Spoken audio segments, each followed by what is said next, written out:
Welcome back to the course on artificial intelligence. Today we'll be discussing about representation logic.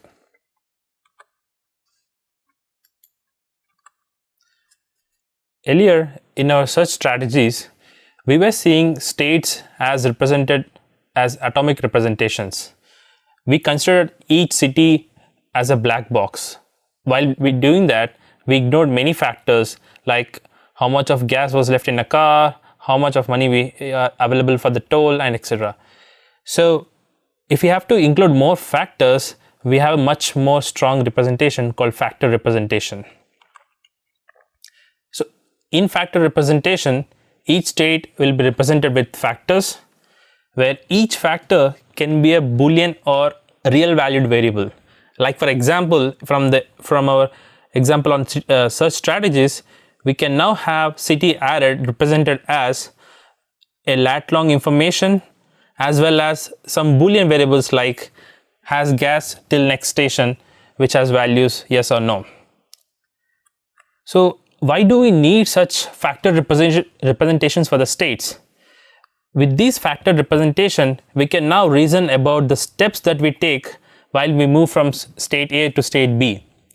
We can also learn new knowledge about the environment. Whenever there is, let's say, any unknown variables that come in, we can easily add to our representation.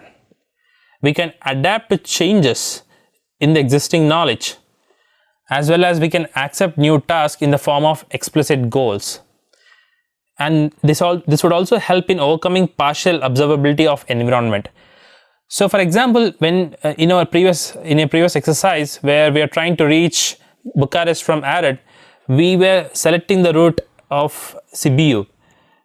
What if Sibiu had a road which was under construction and then the agent has to take a different path?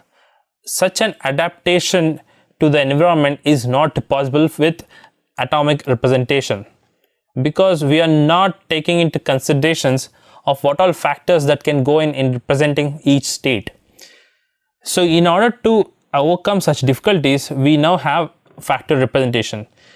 In short, what factor representation is trying to do is trying to embody the knowledge of the environment into each state. By doing so, we will be building what we call as knowledge-based agents. What is a knowledge-based agent? It is nothing but the one which solves very similar kind of problems by representing the knowledge in the state space, and after we have represented the knowledge, we reason about the solution in logical steps. The central component of a knowledge-based agent is a knowledge base. A knowledge base, or simply represented as KB, is nothing but a set of sentences, and these are not English sentences. These are sentences that are representation of knowledge in a language called as knowledge representation language. We will be seeing what exactly is this knowledge representation language is. So what does a sentence represent is nothing but an axiom, or which can be taken as granted to be a fact of the world. So there are two main operations of a knowledge base. One is a tell operation, which says we need to add new sentences to the knowledge base, and then once we have added such sentences, we can ask the knowledge base on what do we already know about the environment by the operation ask. So each time a knowledge base is called, it does three things primarily. The first is the tell operation. So the knowledge base gets the inputs, and that inputs are stored into the knowledge base. And the second operation is the knowledge base says what action it should perform. It does reasoning steps behind in coming up with the possible actions. And once we have selected the action, we would again inform the knowledge base that we have selected this action, and you can update your state of the world. So let us understand this knowledge based agents with a simple example. What you are seeing here is something called as a Wumpus world, where Wumpus is one animal that you can see here, which would eat anything that comes into its bay, and that agent is at this location 1, 1, and all that he has to do is to go and fetch this gold and come back to the original location. This is the task of the agent, whereas the constraints here being that the agent should not fall into a pit. There are 3 pits here, and the agent should not be walking into the hall where the Wumpus is, so that would consume the agent. So given these constraints, how can the agent know in which block does the gold lie, and how does it traverse to that point and come back with it? So let us define the task environment of this particular problem. As we have studied earlier, a task environment we can define by PEACE architecture, where P stands for performance, E stands for environment, A for actuators, which is nothing but actions, and S for sensors, which is nothing but our inputs. So the performance measure here being that whenever you climb out with gold, whenever you get the gold, we get 1000 points. But whenever you fall prey for Wumpus or you fall into a pit, you get a minus 1000 points. And you have a -1 for every action you take, so that it would discount you for not taking too long to complete the task. And then there is an arrow which is given to the agent that can be used to kill the Wumpus, and whenever you use an arrow, you will be deducting -10 points, and you have only one arrow in this scenario. So in this environment, we have a 4x4 grid of rooms, and the agent always starts at 1,1 facing right. The location of Wumpus and gold are random. So agent dies if entered in a pit or a live Wumpus. What all actions that the agent can take? The agent can move forward, the agent can turn left by 90 degrees or turn right by 90 degrees, and agent can grab the gold if there is any gold there. The agent can also shoot an arrow, or once the agent has received the gold, he can come to 1,1 and then climb out of the cave.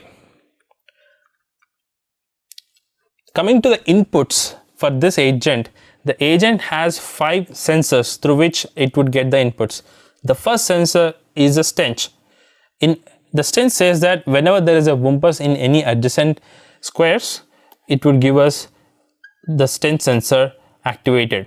So let's say you are here and you get a stench.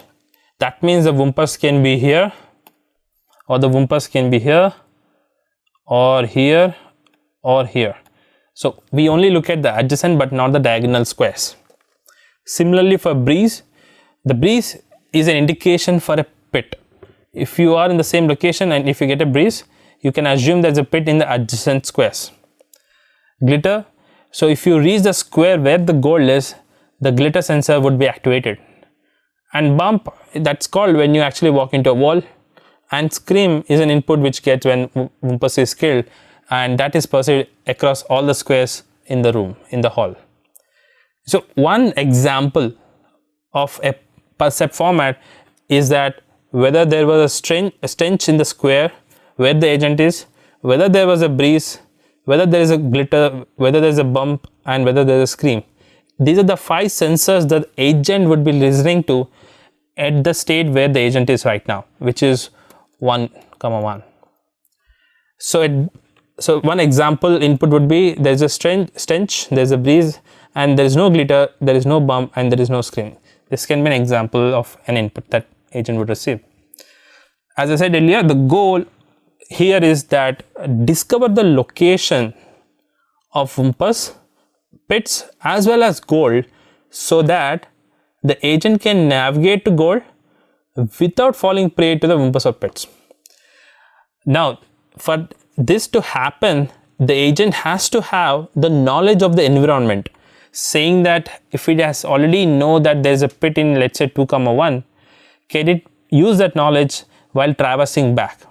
So all these steps would need a representation of the knowledge of the environment. So we need a configuration of the environment to do such logical reasoning. So before we do that, let us go through a symbolic notation to understand how we can represent such a knowledge. So by symbolic notation, we just mean that we can represent agent with A, breeze with B, gold with G, If you are in a square where there is no pit or wumpus, we just call the square as OK. And whenever there's a pit, we call that square as P, and whenever we get a stench, we call it as S. And if we had already visited a square, we denote it as V. And if we know that a square has wumpus, we call it W. So with that notation in mind, let us just have a walkthrough of how this agent would use that knowledge to traverse through this wumpus world. So the starting point here is that the agent is in 1, 1. This is the agent we represent with A, and we call the state OK. And now this is the first percept that the agent has received. This is the first input, and all the sensors say there is no activation, there is no stench, there is no breeze, there is no glitter, there is no bump, and you also have the last one. What is that? There is no scream as well. So when you have no sensors activated, what it means is that the squares adjacent are also OK.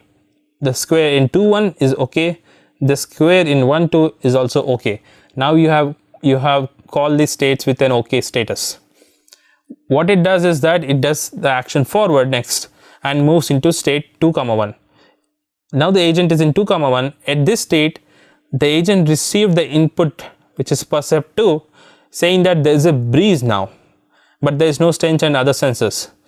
And with that information, what we can say is that the pit is available in adjacent cells, but the agent has already come from 1, 1. So we know for sure that there is no pit in 1, 1. Otherwise the agent would have died. So the pit should be in 2, 2 or 3, 1.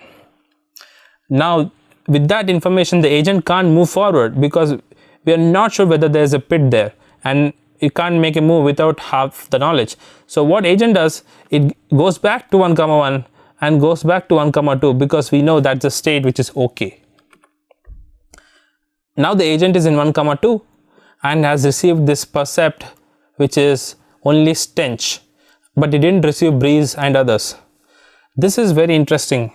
Now what it says is that when it says stench, then there can be a wumpus here, there can be a wumpus here in 1, 3, and then there can be a wumpus here in 2, 2 and a wumpus in 1, 1 because those are the adjacent squares. However, we already know 1, 1 is OK, so we rule out this option. And if there is a wumpus in 2, 2, we would have received the stench sensor while we were in 2, 1, but we didn't receive that. That means there is no wumpus in 2, 2. As well as if there was a pit here, we would have received a breeze when we are in 1, 2, but we didn't receive a breeze sensor as well. That means we don't have a pit in 2, 2 as well. And that would also give us a logical reasoning saying that the pit should be in 3, 1 because when we are in 2, 1, we were receiving a breeze. So that leaves us with confirmed information saying that we have a pit in 3, 1 as well as we have a wumpus in 1, 3. So what you have seen here is that the agent was using the current inputs, which is the current percept, along with the existing knowledge, the percept history, the history of the inputs that it received, to do logical reasoning in identifying the state information. Such kind of agents are called as logical agents. So what is logic? The logic in its true sense is nothing but reasoning that is conducted based on available information about a particular domain. So in this example, the domain is wumpus world and the available information are the input sequences. In some other domain you might have pre-filled knowledge base that is given to you before you start, but in our example it is an input sequence. So that's how we are conducting logic in the wumpus world. So in order to define logic, we need to first identify what is a syntax. Every sentence, even in English, when you write an English sentence, you need to follow the grammar of the English. The grammar is a syntax for English language. Similarly, in knowledge base, every sentence has to follow a syntax. Even in mathematics, if you take arithmetic, we follow a syntax. We call x plus y equal to 4 as a well-formed mathematical sentence, but we don't call xy plus 4 equal to. This is not a valid sentence. It doesn't make any sense because that is not the syntax of arithmetic. Similarly, in logic, we have a syntax that we need to follow. We'll get to see what exactly is that. The other thing in logic is the semantics. Now that you have identified the syntax and now that you have formed a sentence in logic, we need to say whether this sentence is true or not. And that definition of a truth of a sentence is what the semantics is all about. The semantics gives us a truth of every sentence in our knowledge base based on what available information you have about the world. So in standard logic, every sentence has to be either true or false. It can't lie in between. It can't be 0.5, 0.7 or any other value. A model is nothing but it's a possible realization of truth values of each sentence. So let us take an example. Let us take a sample knowledge base. We have two sentences in our knowledge base, S1 and S2. We'll see how the sentences are represented later. But for this explanation, let us assume that the sentences can take the values of true or false. So a model is nothing but an assignment of true or false values to each of the sentences. So one possible model is you assign true to sentence S1, you assign true to sentence S2. This is one possible model which we denote as M1. There can be other possible models where you assign different values. You assign false to S1, you assign true to S2. So we have 4 such variants here. All these are considered as possible models, and any of them is a model of that particular knowledge base. In this example, if you see S1 is true. S1 is true in the model M1 as well as in the model M3. So S1 is true in the model M1 and M3. That means we call M1 satisfies sentence S1. We call that model satisfies the sentence. And we denote that as M of S1. M of S1 is set of all models that satisfy that particular sentence. Here the set is M1 and M3. These are the two models that satisfy our sentence S1. Now that we have seen the model as well, the very important step in logic, standard logic, is a reasoning or entailment. Both mean the same. Logical reasoning is nothing but a sentence follows from another sentence. So it is denoted as this, which means that X entails the sentence Y. So in every model where X is true, it also means that Y is also true. So that means that Y, the models that satisfy Y and the models that satisfy X follow this relation of subset. So in every model where X is satisfied, the Y is also satisfied. That means the models of X is a subset of models of Y.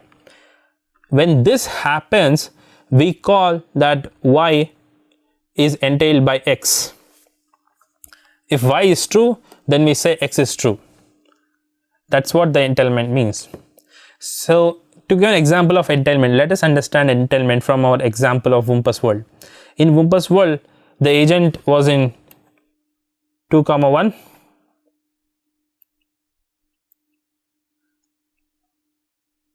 This is, let's say, 2, 1, and it has detected a breeze here. There's a sensor which says breeze is seen in this particular square. The agent is now interested. It already has moved from 1, 1. It has already visited this. Now the agent is interested in this square, 1, 2, 2, 2, and 3, 1. These are the possible next moves for this agent.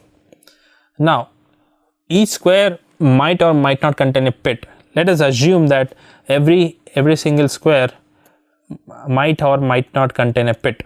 However, we were able to say from this information that 2, 1 doesn't have a pit. we didn't receive a breeze in 1 comma 1, and hence 2 comma 1 doesn't have a pit. That is the entailment that we have used here in doing a logical reasoning. So let us give another example of the same Wumpus world. Let us take a sentence alpha 1. Alpha 1 says there is no pit in 1 comma 2, which is this particular block. When alpha 1 says that, and we now enumerate all possible models where KB is true, alpha 1 is also true. If you see here, these are all the possible squares where the agent is interested to move in the next move.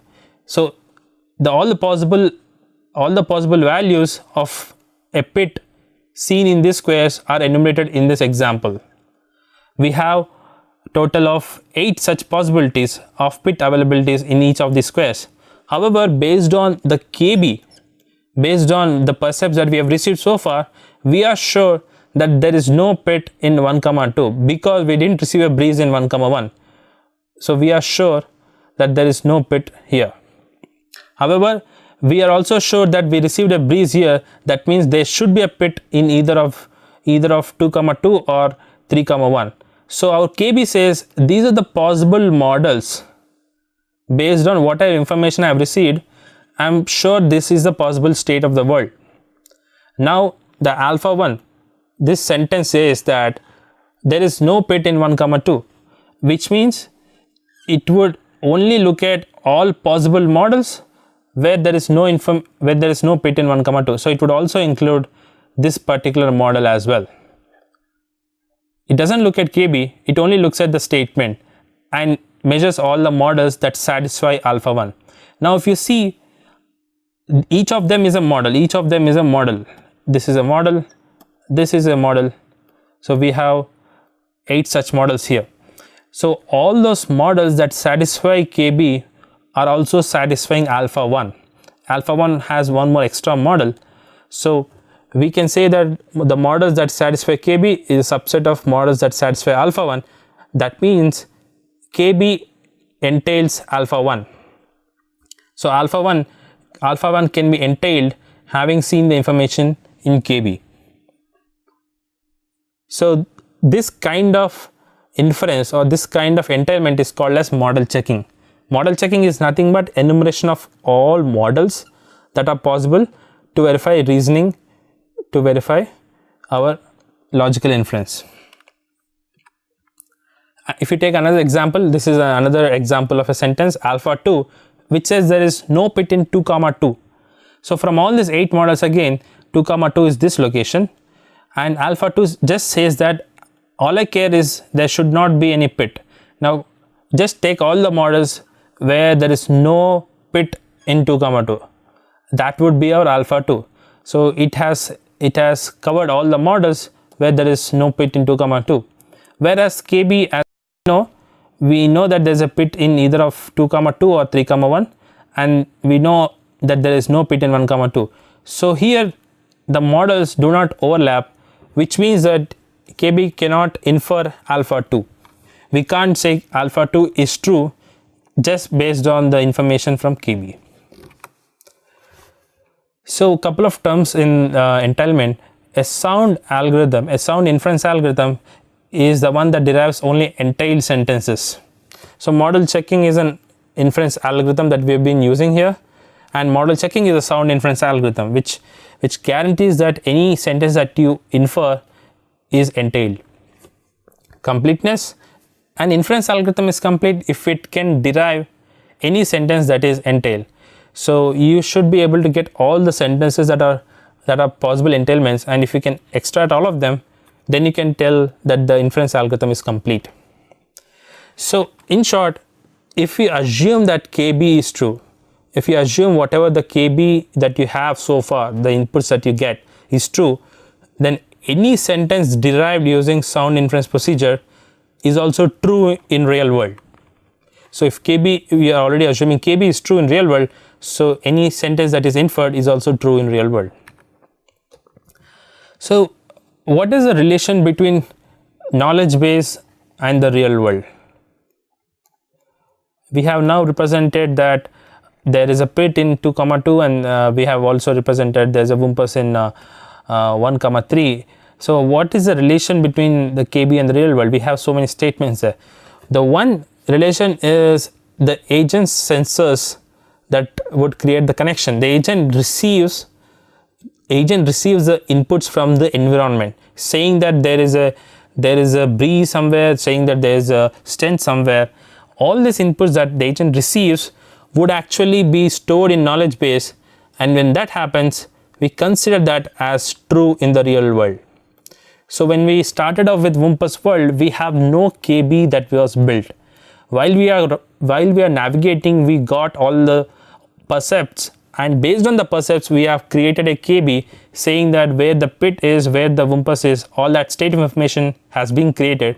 And once we were using that percepts, we can guarantee that it is true. It is true in the real world as well.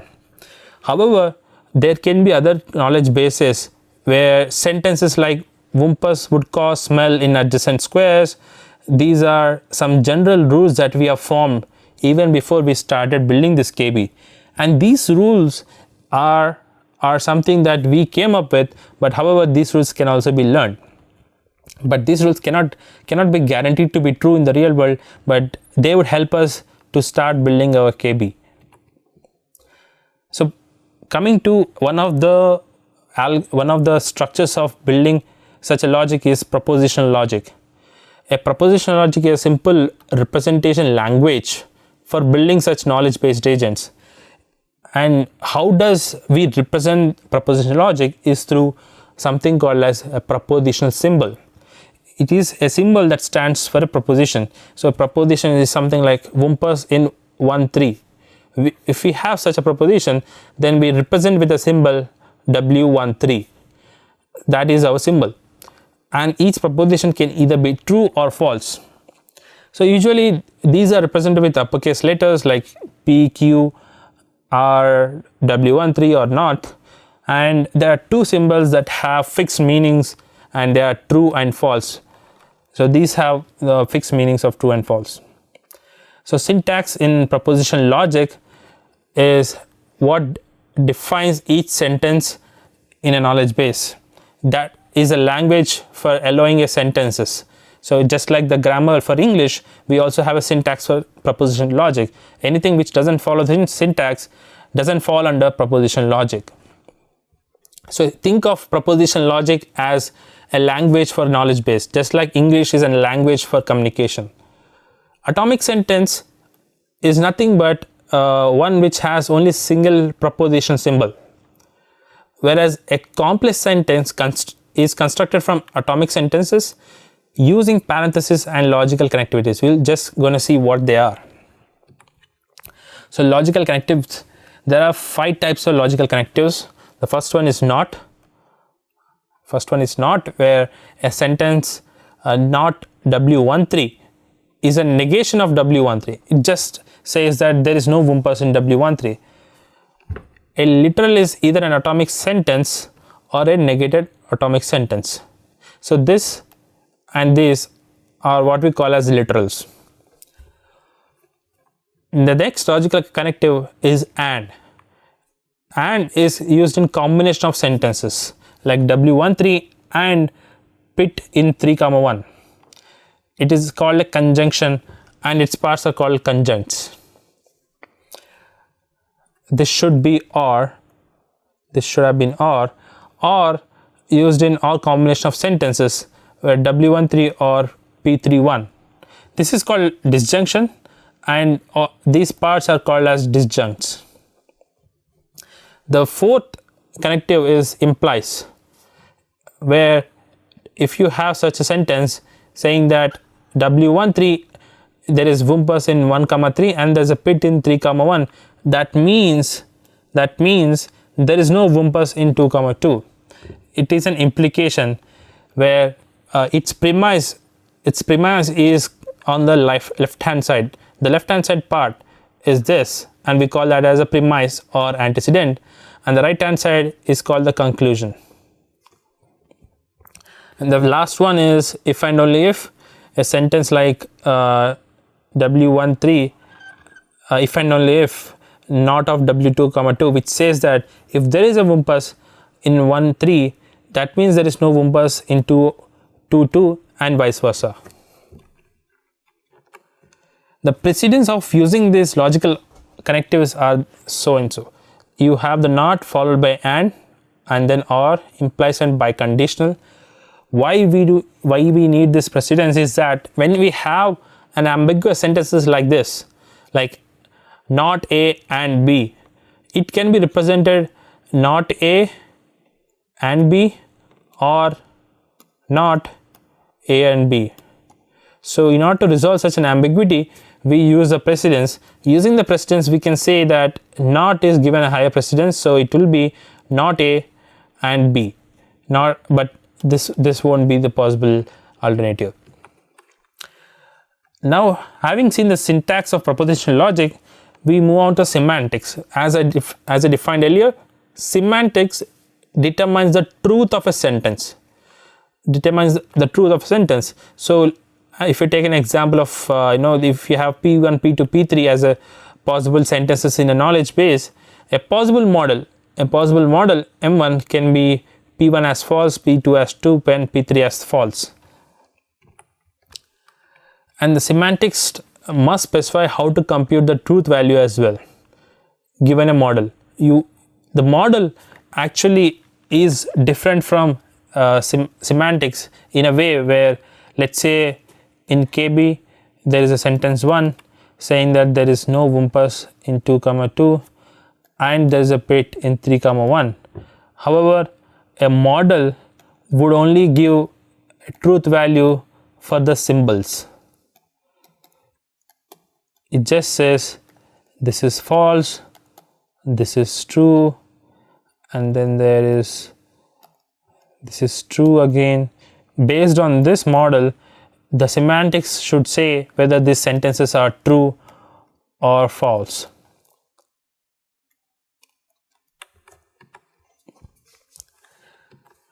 And the way this happens, the way the semantics work is using the truth tables. Most of you have come across such a truth table where we have the symbols P and Q, and not P can be represented as just a negation of whatever the values P takes. P and Q would be true only when P is true and Q is true. P or Q would be false only when P is false and Q is false. P implies Q would be false only when P is true and Q is false. So imagine if you can think of this as a statement saying that if whenever P is true, then you are guaranteed to say that Q is also true.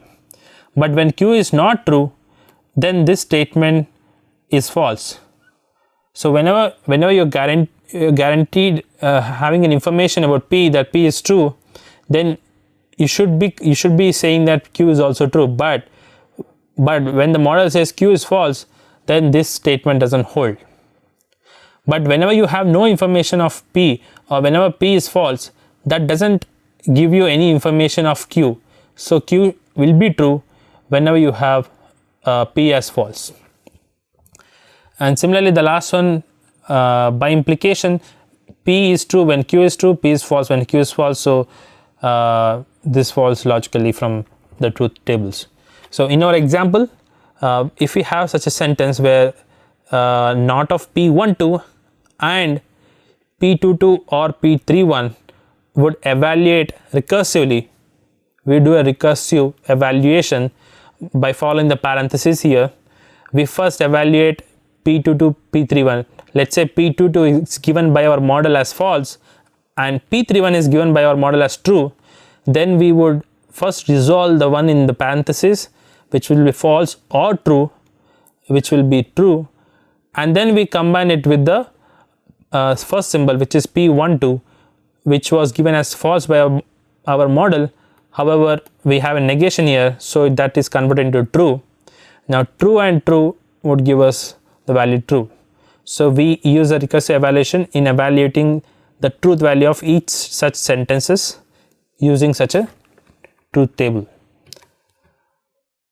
Now that we have understand the syntax, the semantics, and we also went through a model. We'll see as example knowledge base.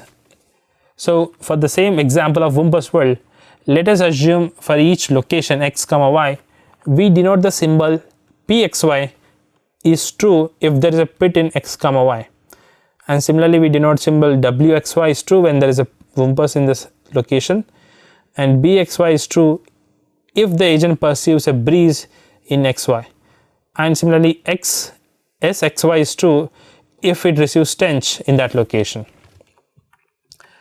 So this is our example knowledge base. These are the 5 sentences we have in our knowledge base. So the first sentence says that there is no pit in 1 comma 1 because we started off from there, so we are sure that this is true. And the R2 sentence says that if there is a breeze in 1 comma 1, then there should be a pit in either 1 comma 2 or 2 comma 2.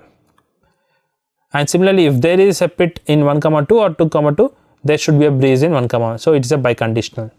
Similarly, if there is a breeze in 2 comma 1, then there should be a breeze in either 1 comma 1 or 2 comma 2 or 3 comma 1, and vice versa. Similarly, the fourth statement says that there is no breeze in 1 comma 1, and the fifth one says that there is a breeze in 2 comma 1. So these are the 5 sentences we have in our knowledge base. Now based on this, can we actually say whether there is a pit or whether there is no pit in 1 comma 2? Can we entail or can we infer? You can call it infer, can we reason? All of them are same.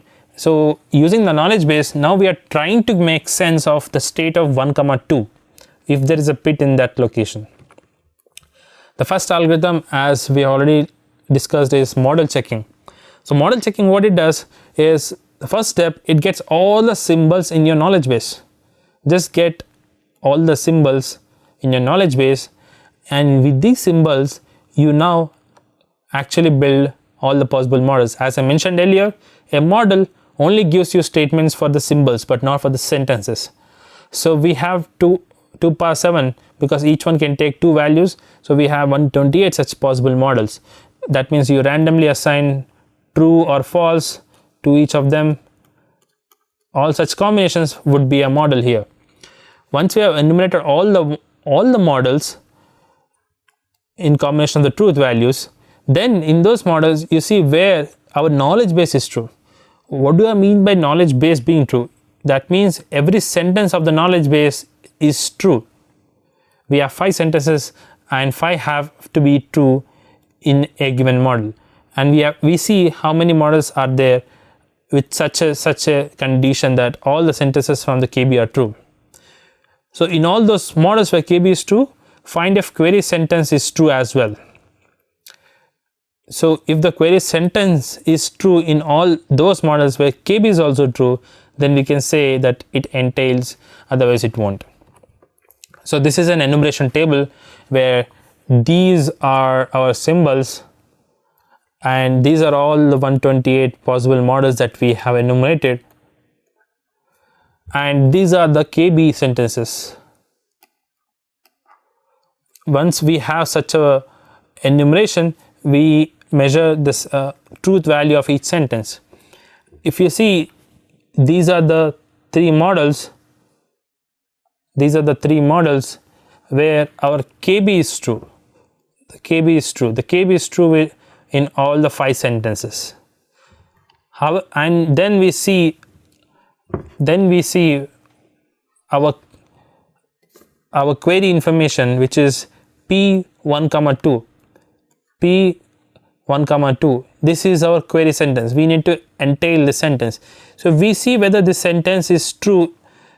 The sentence is true. However, this is P1 comma 2. We are interested in not P1 comma 2, which evaluates to true in all those 3 models.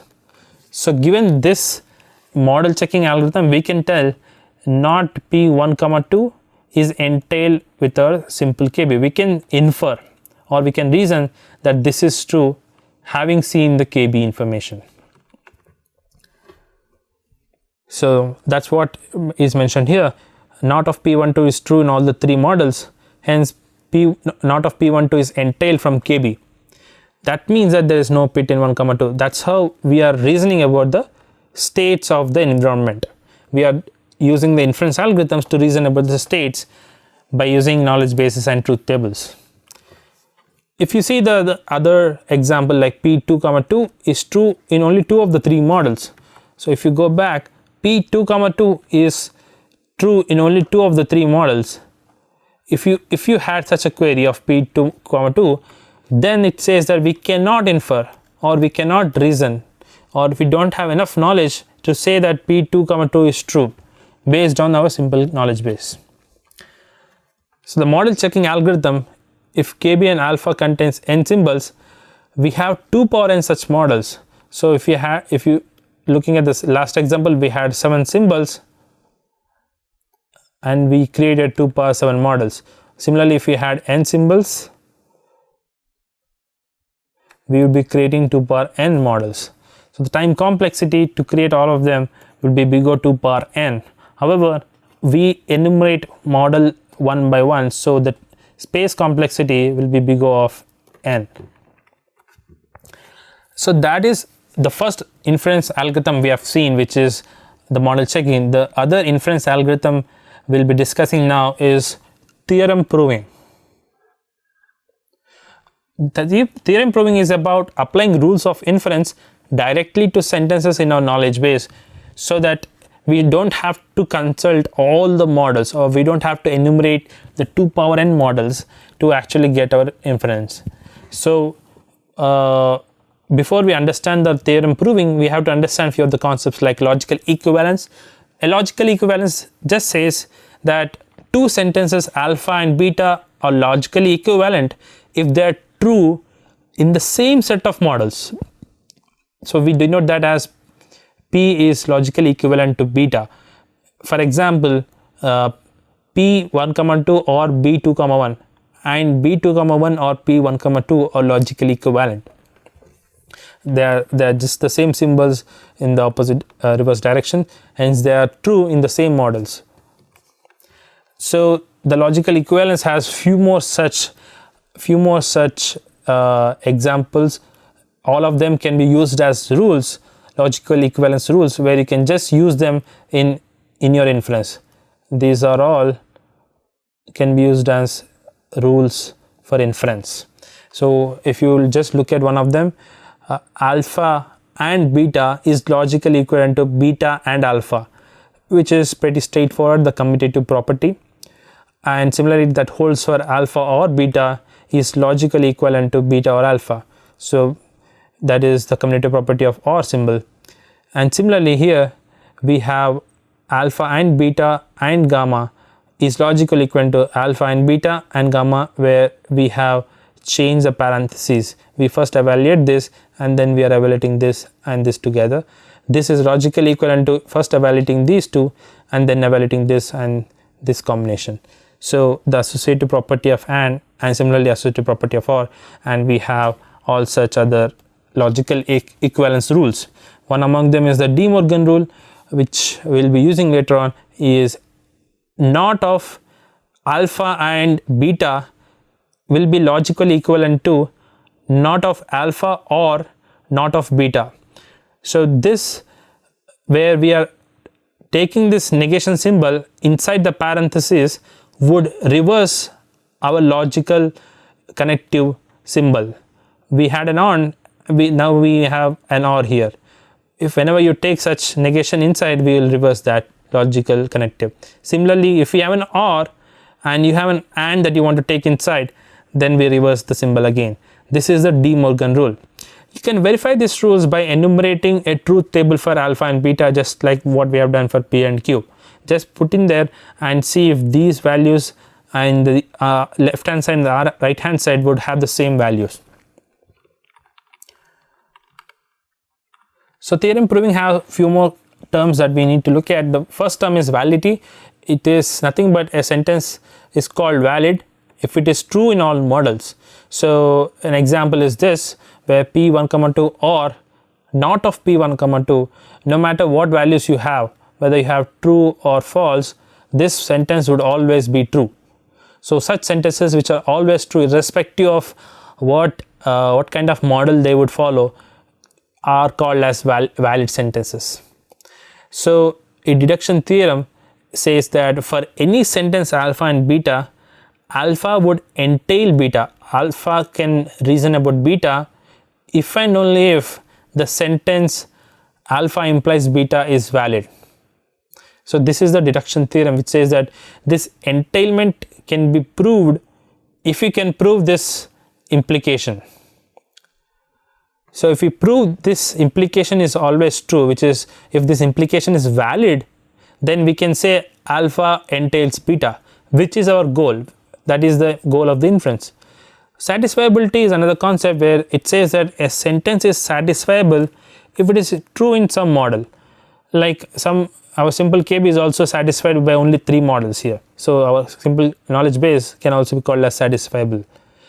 The problem of SAT, which is the problem of determining the satisfiability of sentences, is called the SAT problem. Unsatisfiable is nothing but if a sentence is false in all models, which is the opposite of valid,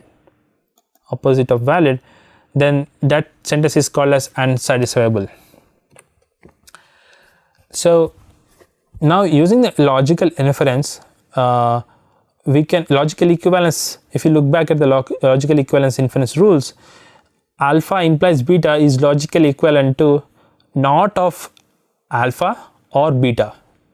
So this was the logical equivalence symbol that we were studying earlier, and if you want to derive the inference, we have seen the deduction theorem that we can actually use this, and now using the logical equivalence we can take a step further and say that we can also prove this. If we can prove this, then we can say alpha entails beta.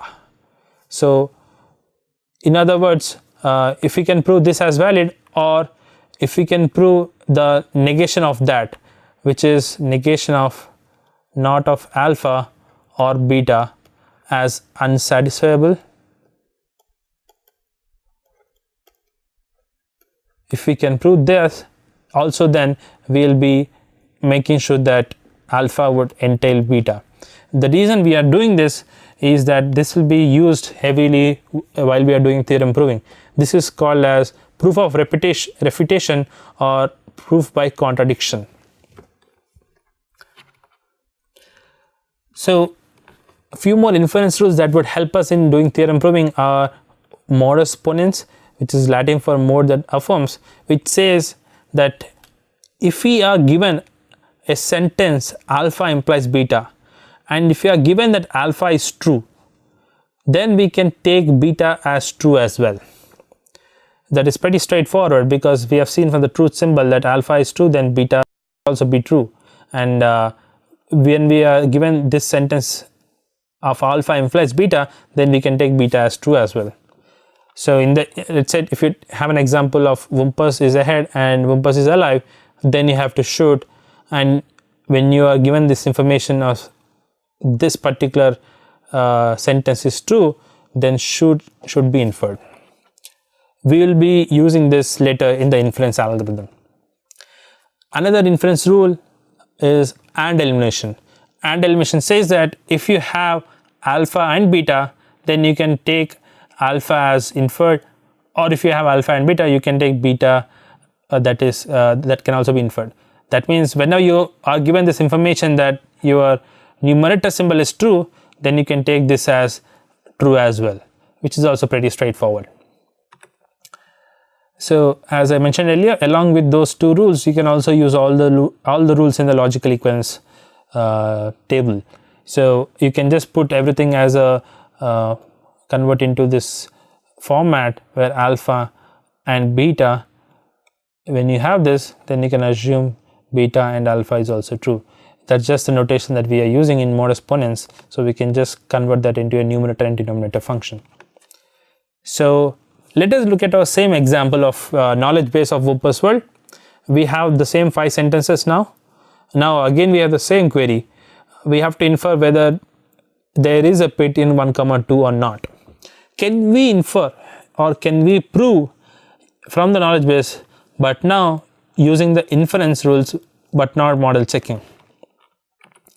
So what we do is we'll take the second sentence from the knowledge base, which is R2, which says if there is a breeze in 1 comma 1, there should be a pit in 1 comma 2 or 2 comma 1. This is the second sentence of knowledge base. Now we use the biconditional elimination from a logical equivalence. This is the biconditional elimination from logical equivalence, and now we actually arrive at this particular statement of R2 when it is applied with this equivalence, where it says B11 implies P12 or P21 and P12 or P21 implies B11. Now if you see, there is an AND symbol that we have gained from this particular logical equivalence rule. Using the AND elimination, we can assume that this can also be inferred. So this is what the R7 says, that now we are sure that this information is true based on our knowledge base R2. So P12 or P21 would imply B11. This is considered true now. Now we use logical equivalence of contrapositives that would give us this R8. If you look back, logical inference for contrapositives is this, which says alpha implies beta can be written as not beta implies not alpha. So if you use that, not breeze in 1 implies not of this particular sentence here. Now if you use modus ponens with R8 and R4, now R4 is in key knowledge base that we already have, not of B11 is already given here. So modus ponens says that when you have this and when you are given alpha, then you can actually infer this. That means now we can infer this part from our R8, and this using De Morgan's rule says that and of not of P12 and not of P21 is inferred. And now we can use AND elimination to say that this can be inferred. We can use AND elimination in the last step, and we can now say P12, there is no pit in P12, which can be inferred from our knowledge base and the logical equivalence inference rules. This proof can be efficiently computed. So these steps are usually done by hand right now, but you can do them automated using search algorithms that we have learned in a previous lecture. Before we do that, we need to define the proof problem as follows. We have to first state what is the initial state. That means whatever the knowledge base that we have right now, and what are the actions that are possible, which is nothing but all inference rules, and what is the result, what is the bottom half of the inference rule, and similarly what is the goal, the state containing the query sentence. In many practical cases, searching a proof can be more efficient when the proof can ignore irrelevant propositions. So some of the limitations of proposition logic is that we fail to identify individual states, and we can't associate states with objects. For example, in our Wumpus world, if we have 5 pits and there are 3 gold squares that we have to collect, then each of them will be represented differently, 1 comma 2, P2 comma 2, and we have to have a bookkeeping measure to make sure that we have covered all the 3 gold squares and we are not missing out on any one of them. Instead, if we had an object where we can say gold is an object and it is appearing in these 3 squares, then we can just say whether we have visited these individual squares or not. Such an information is not valid, not available in proposition logic, and also they don't capture the relation within objects. So in every square we have to say that there is a breeze in adjacent squares. That means for every pxy, we have to enumerate all the breeze positions, bx minus 1y, bx plus 1y, bxy minus 1, bxy plus 1. This is very tedious, and this is not something that we want to do when we have a very high dimensional problems, more than what we are seeing, which is an example of 4 by 4. Most of the sentences in natural language also follow an object and relation structure where objects are like nouns and relations are like subject object among them. So we now look at a little more complexity of representation. What we are trying to do with this representation is we are trying to understand what is the impact of my actions. So in such strategies, the action is moving from state A to state B, and each of the states are represented as atomic black boxes. It's just one dot on a map, and we don't understand what is happening inside each state. So they are just atomic representations, and my actions would actually move from state A to state B. Whereas in factor logic, we now actually have a set of Boolean variables and set of real valued variables which we didn't study in propositional logic because they are beyond the scope of the propositional logic. All we have studied is just the Boolean variables, and by taking any action, now these Boolean variables would move from true to false for each of the states. So that's what the actions would do in a factored representation. However, the true world is much more complex than that. The true world would consist of objects, and the true world would have internal relations between each of them. Like in a regular English sentence, you would have nouns and pronouns and verbs, and you would have relations of dependencies between them. If only you understand them, you can understand the grammar of the sentence. Otherwise, you won't be able to get a full picture of those particular English sentences. Similarly, in real world, the knowledge is much more complex that we need it to be represented as objects and relations. Then we will be using what we call as a structured representation. We call that as structured representation. So structured representation has three elements. The first element is objects. Objects are nothing but entities that are represented as states like people, houses, numbers, etc. Relations can be of two types. The first type is unary relations, like a red building or a black hat. So a red is the color of the building, black is again the color. A multi-storied building is the type of the building. These are called as unary relations of the object. You can think of them as adjectives. And there is another kind of relation called n-ary relation, which is nothing like brother of, like John is a brother of Sam, where brother of is a relation combining two objects. John is brother of Sam, where this particular relation is combining these two objects, object 1 and object 2. Such kind of relations are here. In this case, it is binary. It can be generally called as n-ary relations. And the functions are nothing but an input from object 1 to object 2. So you take an object as an input and you pass it through a function, you get another object as your output, like father of John can be Tim. Tim is again an object, John is an object. This is called as a function. Here we have single output, whereas in relations we can have multiple outputs. We can have a set of outputs, but in functions we only have one output for the input values. So let us look at some of the examples. These are some sentences for which we will be identifying what the objects and relations are. So one sentence can be squares neighboring the Whumpers are smelly. Now in this sentence, squares and Whumpers are objects.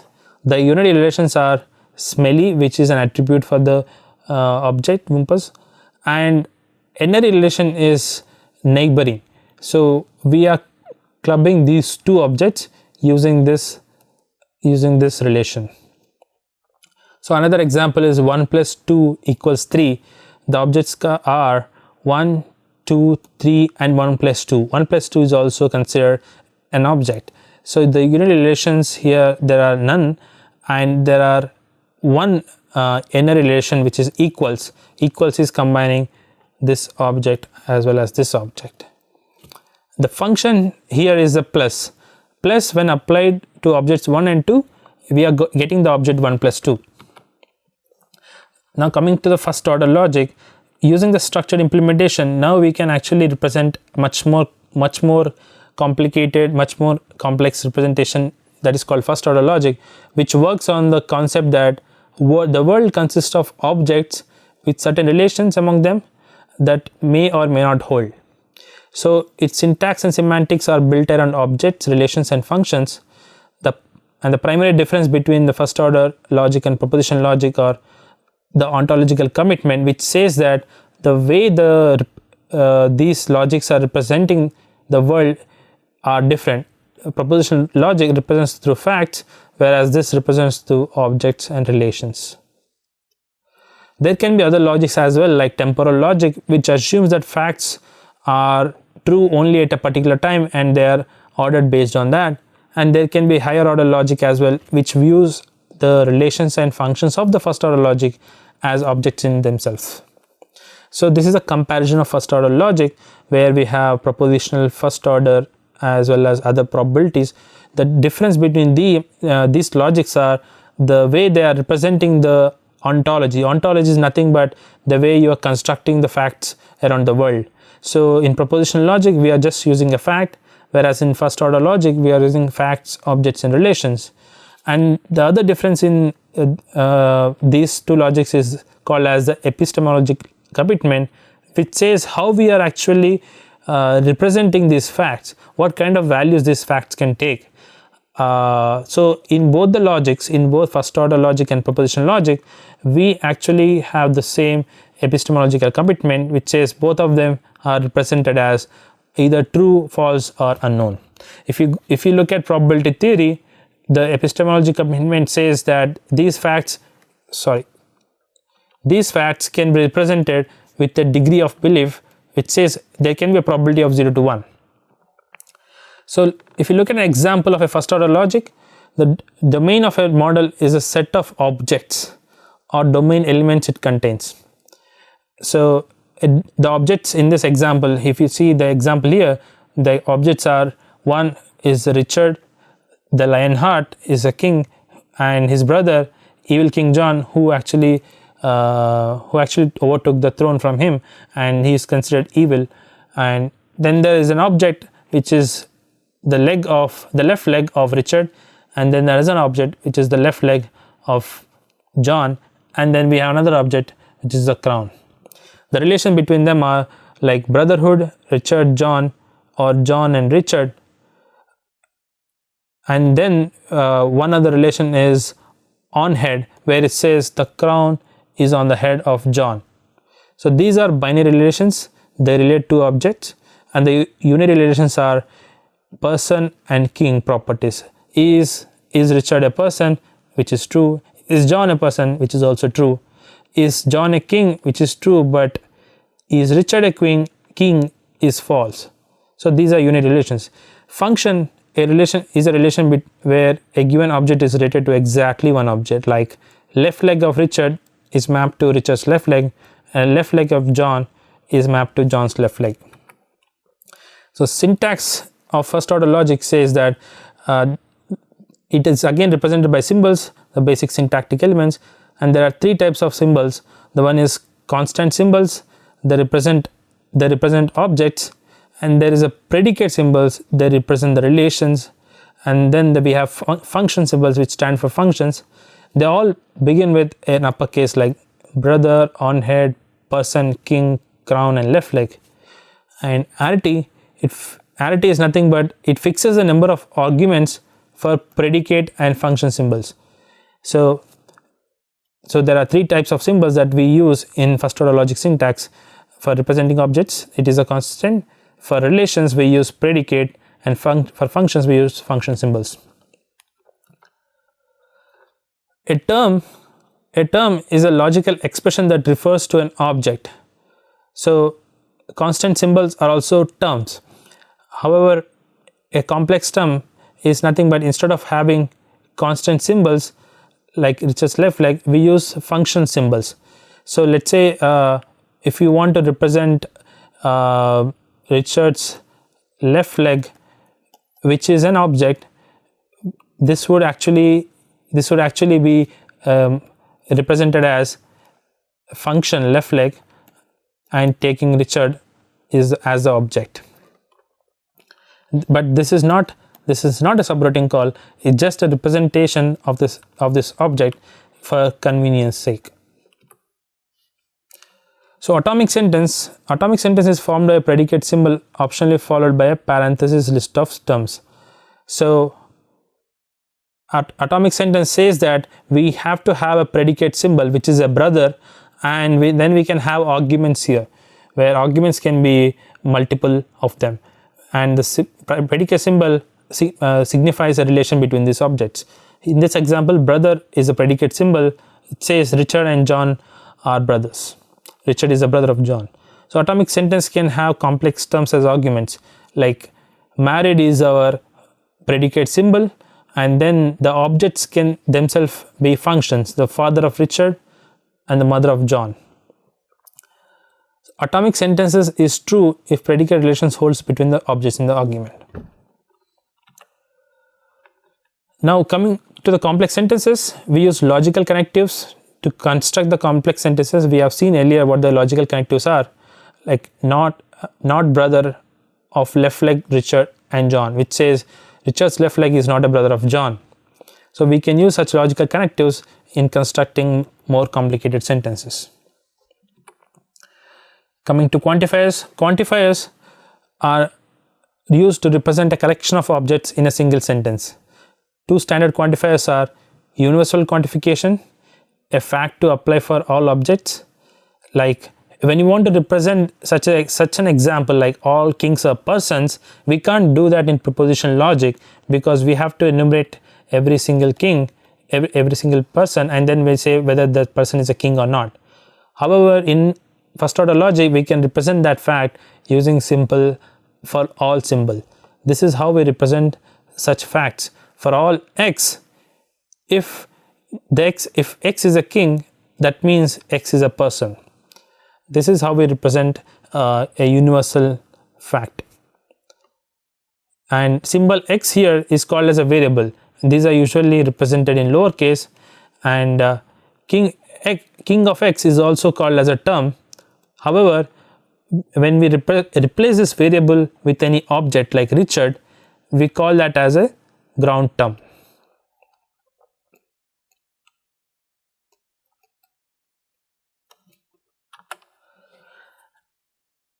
In this universal quantification, what does it mean is that when x refers to an object, it can take all values.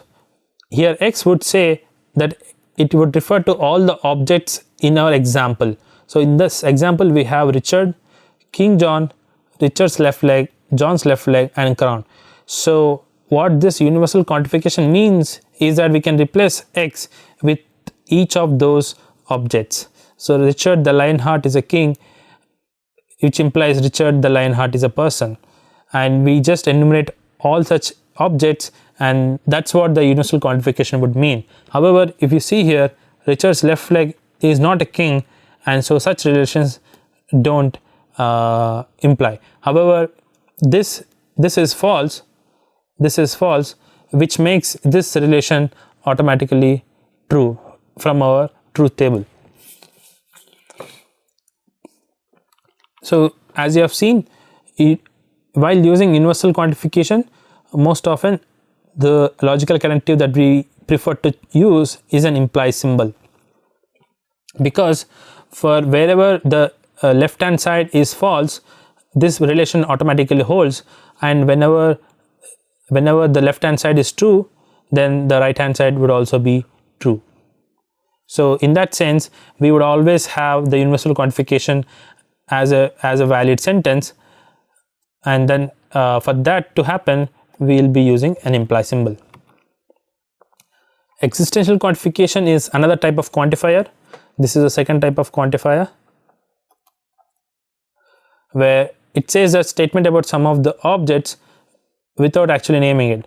Let's say if you want to represent such a statement where King John has a crown on his head, then you can say that there exists an x where x is a crown and x is on the head of the John.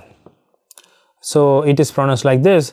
This symbol is pronounced as there exists an x, such that or it can also be pronounced as for some x. So again, if you enumerate all possible values that x can take, you would have such an enumeration. In this particular scenario, if you see, it is true for the last statement, which says the crown is a crown and the crown is on the John's head. When x takes the value crown, this particular sentence holds true, and for the rest of the sentences, we would have false values.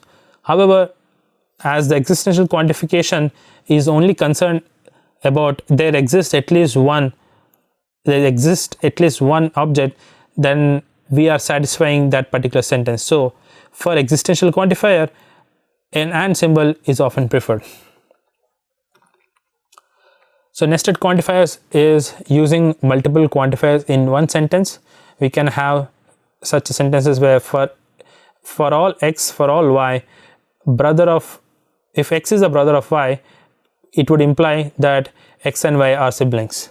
We can represent that with the same quantifier multiple times. If we have the same quantifiers, we can just club all the variables put together with just calling out the quantifier once.